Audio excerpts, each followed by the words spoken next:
Yes. Mr. Celestine, in that case, you are charged with the third-degree felony offense of deadly. Guilty. And do you understand, if I follow the made with the district attorney, that you'll be waiving or giving up any right to appeal? Yes, ma'am.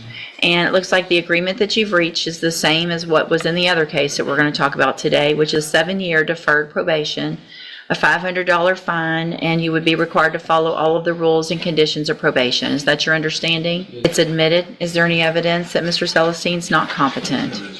All right, then I'm going to find that you entered your plea of guilty freely and voluntarily, find that you're mentally competent and you understand the nature and the consequences of that plea.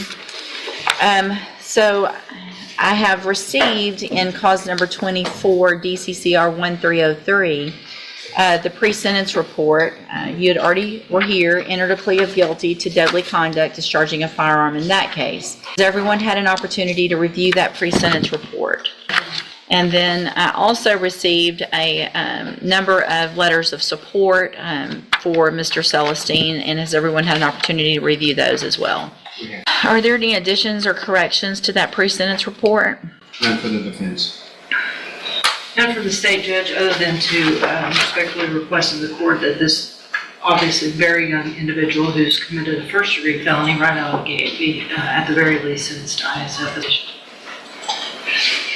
I'm sorry, third degree. Okay. Third degree. 2 third degrees. How old are you? 19. 19 years old. And you're shooting around like it's the Wild West, aren't you? Yes, ma'am. Yeah. Something that I made a note of here, I went through all of these letters, and all of these letters of support about you talk about what a good kid you are, and that here's one I circled, and it says, LeBrian's a positive role model for his nephew. Do you think you're a positive role model for anyone at this point? Not at this moment. Not at this moment. Is that what you want him to grow up and do? And be in here shackled up like you are? All these tattoos have to do with? It's like tattoos. Yeah? You think getting that all over your neck is going to help you get a job, or do you think it's going to hurt you when you're trying to get a job? It would hurt you. Well, what I'm doing right now, that's what I was planning on doing. Well, not just he's still in court, it's like a family business. He planned on doing that. Right? Do you think it makes people comfortable if you show up and look like that in their homes? And look, I have a tattoo.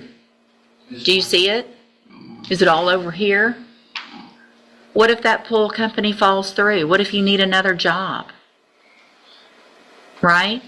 You got to think about those things. Yes, ma'am. Okay, so here's what I'm going to do in each of your cases. I'm going to find that you entered your pleas of guilty freely and voluntarily.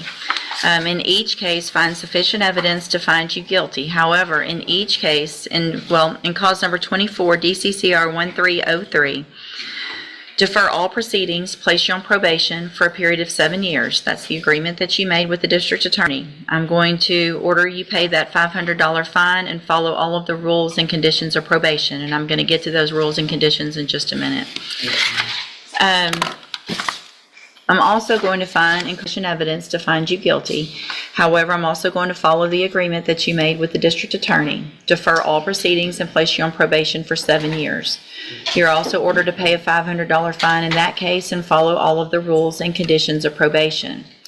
One of the conditions of probation in these cases, in each of them, is that you're going to enter and successfully complete the cognitive track of the ISF program. So that's a 90-day program that is in custody. So you're going to go from the jail to that program. And it is designed to help you make better decisions. All right? You need to take advantage of it.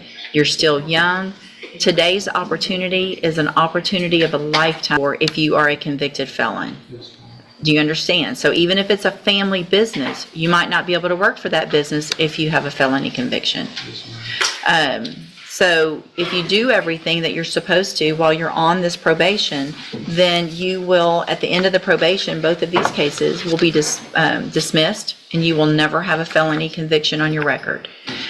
The other side to that in each of these cases is if you violate the probation, you're right back here in court, and you could be sentenced to prison. Number one, be convicted, obviously, in both cases, and sent to prison for up to 10 years in each case. Do you understand?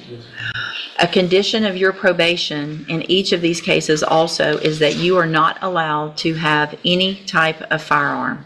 Do you understand? Not on your person, not in your car, not at your home. Period. No firearm. Do you understand? I'm going to hand you the trial court certification in each of your cases that shows these were agreements that I followed, and so you've waived your right to appeal. Probation will go over some paperwork before they take you back today, and then you'll go to ISF hopefully very soon. When you get out, make sure you go straight to probation, do everything you're supposed to.